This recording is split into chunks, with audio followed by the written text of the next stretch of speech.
In today's video, I'm going to teach you how to convert text to path in Figma. We'll walk through 3 practical ways to get your lettering to follow shapes or become editable vector paths, so you can choose the method that best fits your project. Start by opening your design in Figma. For a quick, flexible approach, use the Text on Path plugin. Open your plugins by pressing Ctrl-K to bring up quick actions. Go to Plugins, then search for Text on Path and run it. This tool is designed to attach live text to curves, circles, or any custom shape you've drawn. Place your text and the specific path you want to use in your canvas, then select both the path and the text and open the plugin.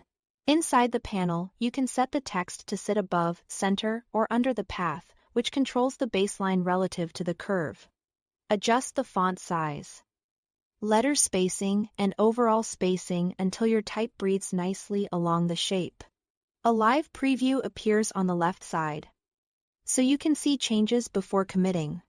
When everything looks right, click Paste to Figma to place the styled text back in your file.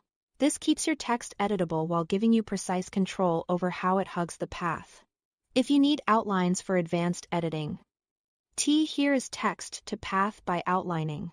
This converts your font-based text into editable vector shapes, also called glyphs. Select the text layer, right-click, and choose Outline Stroke. The result is that each letter becomes its own vector layer, with anchor points you can move and reshape. This is ideal for logos or complex graphics that need sculpted letter forms. Keep in mind, after outlining, the text is no longer editable through the font menu. So finalize your wording and font choice first. Figma also has a native way to type along a path.